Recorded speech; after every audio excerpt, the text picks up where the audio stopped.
सीताराम। सर्वपितृ अवामस्या। 16 दिन हमारे पितृगण धरती पे रहते हैं,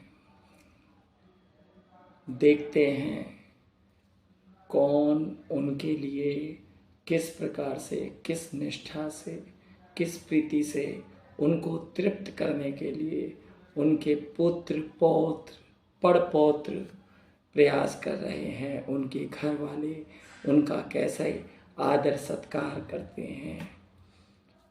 पितृ हमसे क्या चाहते हैं? सिर्फ इतना ही, उनका मान सम्मान हो, उनका आदर सत्कार हो, उनको पूछा जाए, उनके नाम के निमित्त, उनके श्राद्ध के निमित्त श्राद्ध निकाला जाए। तिथि, जिस तिथि को पितृ का देह संस्कार होता है पितरों का, उस तिथि को ही उनका श्राद्ध निकाला जाता है। परंतु यदि कोई तिथि भूल गया हो, ना जानता हो, या किसी प्रकार हमारे कई पूर्वज जिनकी तिथि हमको नहीं पता, तो उनके लिए हम श्रद्धा पूर्वक श्राद्ध सर्वपितृ अमावस्या को कर सकते हैं। कल हमारे पितृगण यहाँ से विदा होके अपने लोक की ओर धाम पर गमन करेंगे। आप सर्व पितृ अमावस्या के दिन पितरों के निमित्त क्या करें, ये बहुत जरूरी है।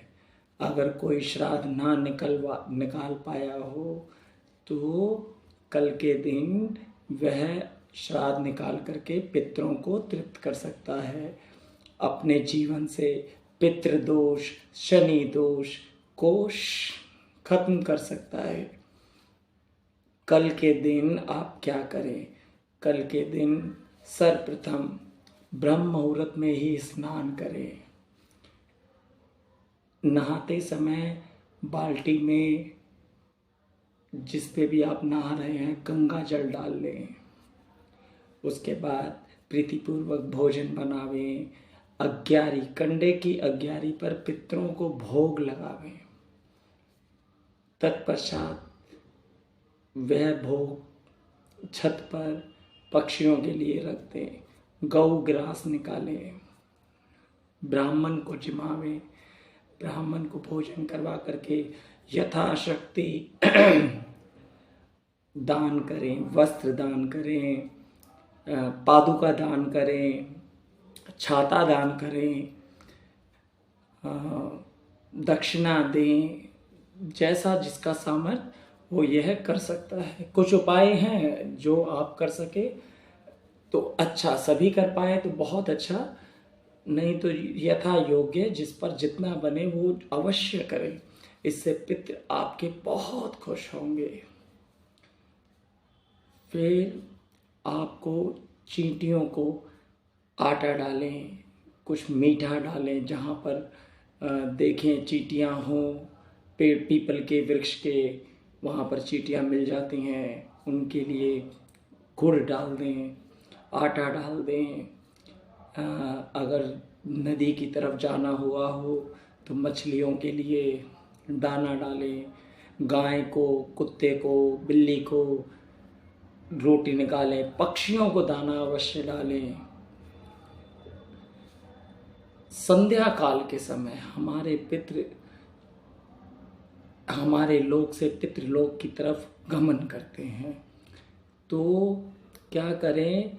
उनके नाम का दीपक जलावें। दीपक जलावें। दीपक या तो हो आटे का, स्वयं बनाया हुआ, बिना नमक के आटे का दीपक, या फिर मट्टी का दीपक ले सकते हैं। उसमें लंबी जोत लें, लंबी बाती, बीच की बाती, खड़ी बाती वो नहीं, लंबी बाती ले। वह दीपक किसी नदी, बावरी के किनारे रखें तो अच्छा है। अगर आप नहीं रख पा रहे हैं तो जहाँ पर आप जल रखते हैं भोजन के लिए, खाना बनाने के लिए, वहाँ पर आप उस दीपक को दक्षिण दिशा की ओर बाती का मुख हो और देसी घी का दीपक हो वह रखें। अच्छा, दीपक आपको जमीन पे नहीं रखना, किसी प्लेट में रखिए, नहीं तो पुष्प की पत्तियाँ जमीन पे डालिए, थोड़े चावल डालिए और उसके ऊपर आसन दे करके दीपक को विराजमान कीजिए। दक्षिण दिशा की ओर ज्योति का मुख होना चाहिए, या फिर दक्षिण दिशा की ओर आप रख सकते हैं, पीपल पे रख सकते हैं, घर की छत पे रख सकते हैं, दक्षिण की ओर ज्योति का मुख करके। अब पितरों को स्मरण कीजिए, उनसे हाथ जोड़ के प्रार्थना कीजिए कि हे हमारे पितरों, अगर हमसे जाने अनजाने में कोई त्रुटि हो गई हो तो हमें क्षमा करना, हमारे पे अपना आशीर्वाद सदैव बनाए रखना। पितृ आपके यहाँ से प्रसन्न होके जाएंगे तो आप यकीन मानिए आपका जीवन खिलखिलाता हुआ मुस्कुराता हुआ ही रहेगा। सीताराम।